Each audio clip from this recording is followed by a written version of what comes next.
My dear colleague, Jean-Michel Fauré, a double bass player with Concerto Köln. I'm Alexander Scherf, cellist and artistic director of Concerto Köln. Concerto Köln is a Cologne-based chamber orchestra, and we are enjoying quite long cooperation now with MBL.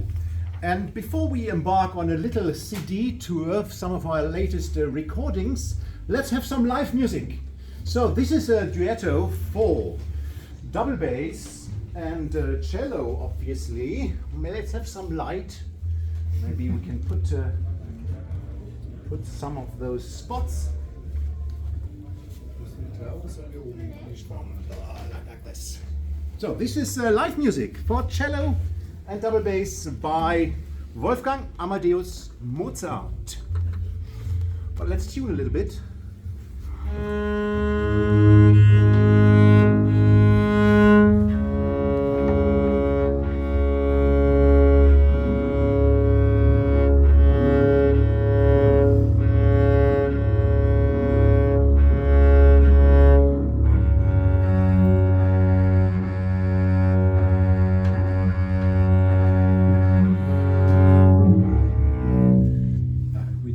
Very well, but we don't hear very well. It's because of that we work with MBL, so it sounds better.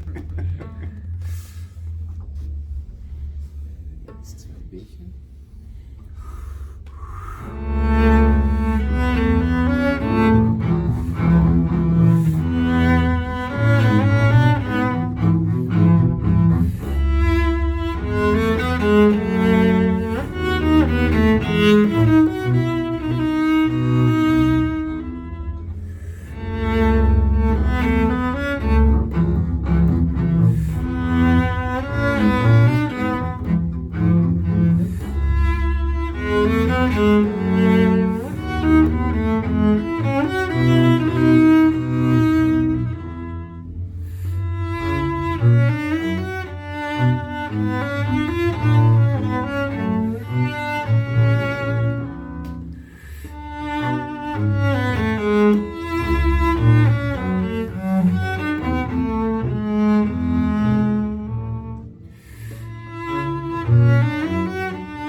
Let's talk a little bit about those instruments. Obviously, it's a cello and a double bass, but not in a modern sense, as you will hear them in a modern symphony orchestra. But these are historic instruments.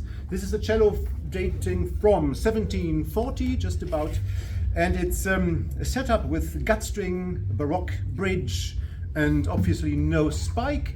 So this is a really Baroque cello with the natural gut strings. And in the normal orchestra, you will find only metal strings, which make a bright, clear sound. But this speaks more. It's more lively. It's more human. It's more human because it's a natural material, the guts. And the same with the double bass. Ja, das ist der Unterschied ist mit den Darmsaiten. Oh, No, I mean German is fine for you. English, German, English. We can have a friend. Esperanto.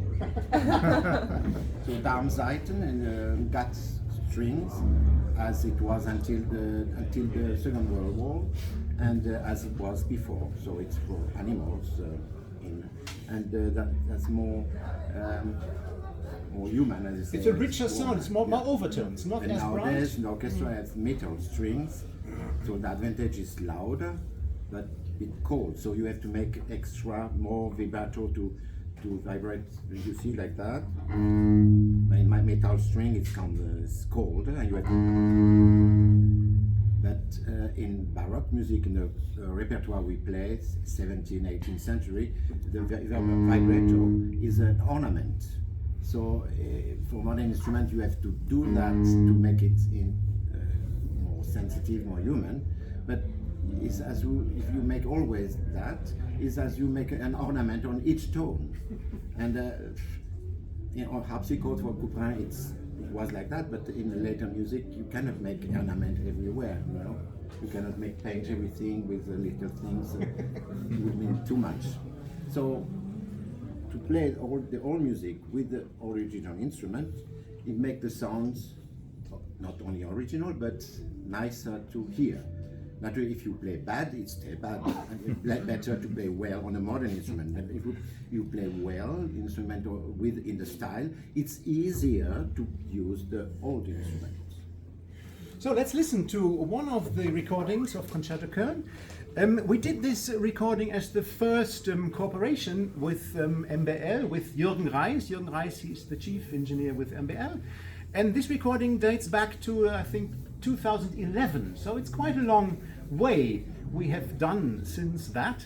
So this is a Baroque symphony by Evaristo Felice Dall'Abaco, Italian composer.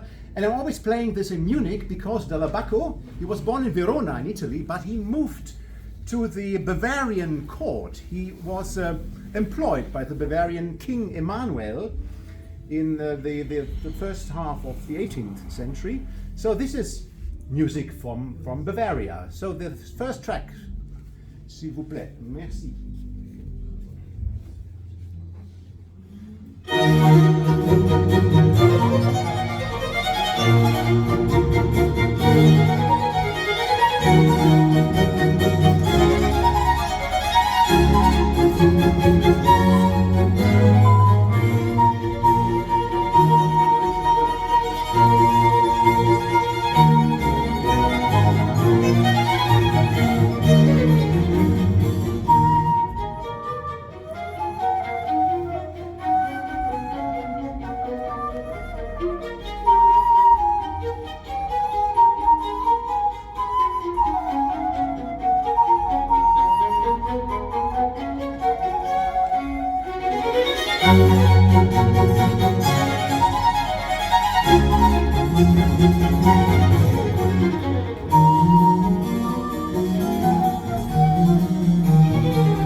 probably noticed in this recording the Baroque flute, the transverse flute.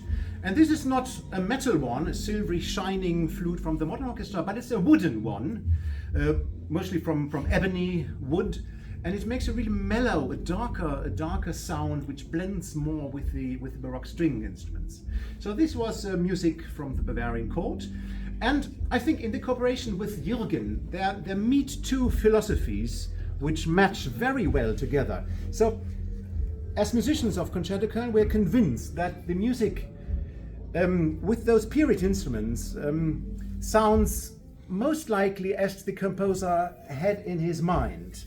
So this is the reason why we do that. It gives more color, more variety of possibilities of articulation. And Jürgen, when you do a recording, the philosophy is to do it as it sounds in the concert hall. And we all think that a live experience is the best we can have as a listener, even at home. On a hi-fi. So what we did is really a live recording without cuts. So there are no cuts in the recording, and it gives a more suspense and to really play the whole movement without any cuts. It's really a challenge to do that as an orchestra, because we're so used to the studio productions. But to be honest, it's an open secret that on a studio CD there are hundreds of cuts. 100, 200, it's normal. So, but this is really a live recording, and with a very pure sound. So Jürgen tries to really rebuild the setup in the room, and the color, the sound color of the hall is very important as well. We hear all that. Only with two mics, only. Yeah, only two mics, yeah, the first one, and no compression, so nothing, the nothing. real No dynamic. artificial reverb, no compression, just two mics, nothing more. Wow. No I cut. don't play with Great. No. Great. No. Because there is a lot of rehearsal, recording when you record something, and then the tone engineer think, oh, I am also an artist, and I have a colleague who like to make the whole music with a lot of strings and the solo like that, as it was before, a lot, big orchestra, and then he was happy, and after when in a montage, the man played with the little things, and he cried because the solis were like that and the orchestra like that. I was also a little bit crying because I set up the microphone on the perfect place, but then a fireman came and says, this must be the emergency part. I have to move the microphones maybe half a meter. You can hear this, but Of course you can. But You can. it's okay. But I will never forget, Jürgen, when we started another recording and we played for 20 minutes. All musicians got warm and were breathing a lot, and the temperature in your hall was increasing by half a degree or 1 degree, and it was a nightmare for you. It sounds really different. So every parameter counts in this. this was similar with the list. The list recordings, 16 minutes, one piece. Yeah. Yeah, there was the temperature and the tuning is different at the end. Yeah. And the bass is the first time I hear, because I cannot afford such a nice thing. And I hear the bass now, because in rehearsal with colleague with violin, they are not here today, so I can say it. The bass is always, the low people I don't hear, and a recording always a solist, and now it sounds like in concert hall, and it's very nice. Thank you. I would like. Sorry, I didn't want to interrupt. I would like you to invite you to an experiment, and to show you why, especially Baroque music, is rather a live experience.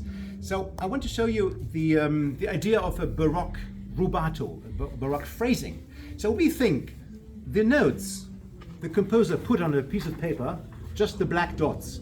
This is not the music. This is just a skeleton. This is just to give you a suggestion.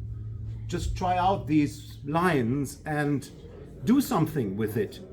So this is not the music. It's just a guideline, a skeleton. So we just play the notes as they are written, very straight.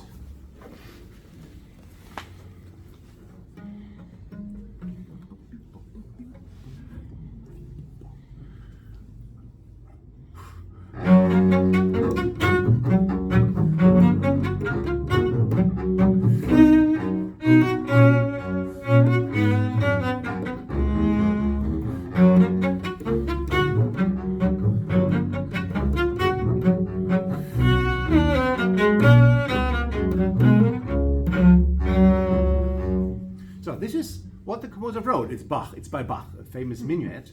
But a rubato line means the timing is flexible. Imagine an architect, so the walls of a house or a cathedral, they are really fixed, they are in stone. But the interior architecture, when it's in between, it's very free. How would you describe a Baroque rubato? Yes, so the bass is, but here is not a good example because we are in canon, but the bass, the fundamental is there, and the solist, if there would be on it, must be free on it, but the Säule, how do you say in English? The columns. The columns are there, and you have to find your liberty between the columns. And you know the thing is, as well, at that time, Baroque, like today is USA, the American who gives the tone of the mostly the way of living. At that time it was France. I don't say it like because I'm French, but it's like it was like that. You always think that. Yeah, a good taste, well, true. And it was inégalité. That means that was also a dictatorship of the church, of the king. So it was not like today, equal, everything equal. It was good and less and hierarchy. And the good notes and bad notes. So good, do, ta, it's not tu, the tu, pa, pi, pa. And you get inégalité and equal. And you have to, it's not written, it's written ta, ta, ti, ta, ta. And you have to play ta, ti, ti, ta, ta, ti, ti, ti, ti. So in that piece you cannot wear everywhere. Let's try it. Let's try. But there's only one measure, and you have to how do you say mocking around. We are mocking each to other. to find a way. Find a way out. So let's find the way out.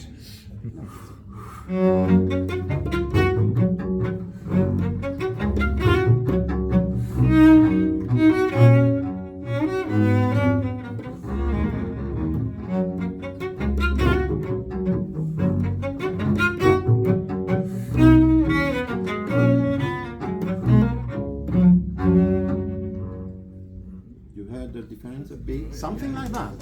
And it's very often on the France, Louis XIV, Ludwig XIV was very a dance meister, so the dance was, and the noble people had nothing to do, there is no game or such things, they only dance and music. And the dance was, the music of the dance is, you have to make very, with swing. And you have to find all this music must be there always. So it makes also, you have to play in that way also. I always think this is where Baroque music and jazz actually meets, because jazz music is on a stable bass line, the improvisations are on top of that. And precisely, the jazz, same idea. Where it does. Yeah. Do you know where the jazz comes from? From France, of course. No, almost. Where is the city where the most jazz? New Orleans. New Orleans. New Orleans. It was not the name of New Orleans. New Orleans' real name is Nouvelle Orléans. Sorry. What else? It was French. Napoleon sold that to America because he needed money, and if he didn't sold it, the American would have taken it. But so he got some millions. France got some millions. It was French. And naturally, before the French Revolution was, as I told you, the inégalité, the hierarchy, good, bad, so. And in the music, you have palm, good and bad. And you get the palm, so what is the measure I told you? It's written, you should play. It's not written like that, but it's inégalité, good, bad, good, bad. This is swing. This is basically a swing. And in New Orleans, when the French Revolution come, the French Revolution changed everything. The hierarchy, everything changed. Also in the unities, it was not the coude or feet or hand. It was a centimeter, the meter, the liter, and thing. And in the music also, it was more equal and come to the romantic later. But in New Orleans, there was no revolution. It was sold to the American. It was in an old mode, if you want. And until now, it came to this. It came to the jazz. So indirectly, Amazing. Jazz comes from Amazing. France. So this was the history of jazz in 3 minutes by Jean-Michel Fauré. Thanks for that. So let's listen to a recording where we can hear this Baroque rubato. This is an excerpt of Vivaldi, the Four Seasons, the slow movements of the summer. You all know that it's the heat and the mosquitoes buzzing around, and you can't find sleep, and there's a thunderstorm which is coming nearer, and this situation to give you an image. And the soloist, this is Shunsuke Sato, one of our concertmaster, he's really freely improvising on the line, and he is by far not playing what is written in the music, because it's just a skeleton. So this is Vivaldi, the slow movement from the Four Seasons, the summer.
You notice the character of the gut strings.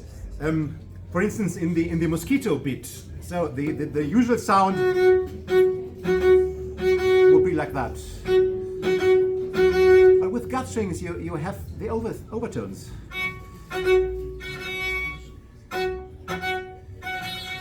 And this gives more variety, so it really sounds like mosquitoes. And it's a very natural sound in this recording. We now leave the Baroque era and I would love to present to you our recent recording. We just did that end of last year, and we did romantic repertoire. Believe it or not, Concerto Köln played, we played even Wagner, the Rheingold, with Kentnergano on period instruments. Of course, these are not Baroque instruments, but these are instruments from the middle of the 19th century. And orchestras were still using gut strings on the stringed instruments, and the wind instruments, they didn't have all those key and all the mechanics as they have nowadays. Of course, they had some keys, but not as many as the modern flute or the modern oboe. We had a slightly lower pitch, so not 443 like the modern orchestras, but the A435 hertz, so a little lower, which gives much more freedom and relief to the singers, actually. And we recorded the Siegfried Idyll. Siegfried Idyll. It's one of the rarely the intimate pieces by Richard Wagner. He wrote it in 1869 as a birthday present for his beloved wife Cosima. And it was just a few months after she has given birth to their son Siegfried. So it's called Siegfried Idyll.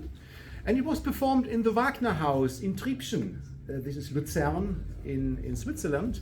And it was performed by the very small chamber music band in their foyer, in their staircase. And Cosima was still asleep, so she woke up with this lovely music. And this is Concerto Köln, the beginning of the Siegfried Idyll, with some romantic features I'm sure you will notice. So let's listen to the beginning of... And you say stop. Yes, good. Because it's relative. It's a long piece, yes.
To stop the music because it's an endless melody.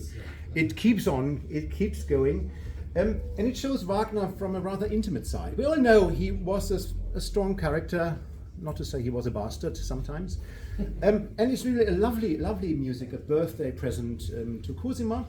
And it was long before that he composed the opera Siegfried, and he used some of those motifs he used years later in the opera Siegfried, especially in the finale with Brünnhilde. He's taken those motifs from the Siegfried idyll.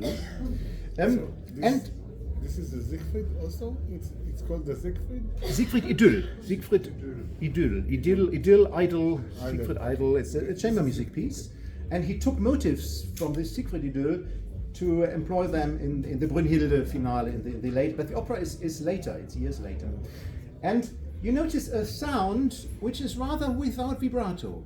Even the wind, when the entry of the flute, it's very still, no vibrato, and then comes the oboe with a rather similar sound, and it blends really well. It's a completely different sound than the modern orchestra. And the strings, they do employ a stylistic device called portamento, and it really makes a difference whether you play it pure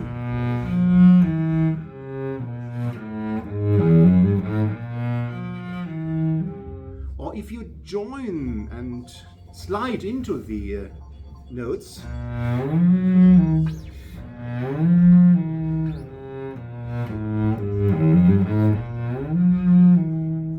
It's rather a vocal style, so this was the ideal to imitate the vocal line and to really to join the notes together. And nowadays in modern orchestras it's considered out of style, it's considered kitschy, but it's when you listen to the old shellac recordings, it's really very important to play non-vibrato but with much of those portamenti. It's practical. When you have a pain on one finger, you can play with only one finger, like the Sing and the Säge, you know. And I must say, next to this way how we are trying to play, that means Authentizität auf Deutsch. Das heißt, we try to play like the composer. We try, because we don't know, we cannot phone him, Bach, how do you play that? I try to make spiritism, it doesn't work. And we try to make authentic as we can know the way to play, the way to read, anything. The director of America of MBL, Jeremy Bryant, let me know, the first time I hear this technology. And he said, when you go there, it sounds everywhere the same because of the harmonic, how do you say that? Harmonic circle. So that means it sounds everywhere the same. And I must say, the first time I hear, finally, you can hear like in a concert hall, because you hear not only the instrument, but also the reaction of the ambiance of the room where you are. And that is authenticity. That means our mariage is very well together. I would love to show you two more places from the Siegfried idyll. Wagner used folk melodies, and this is, kannst du 9 Minuten 18 oder 9 Minuten 15? 15, Nee, was haben wir? 4 Minuten 18. Jeremy, 4 Minuten, kannst du oder nicht?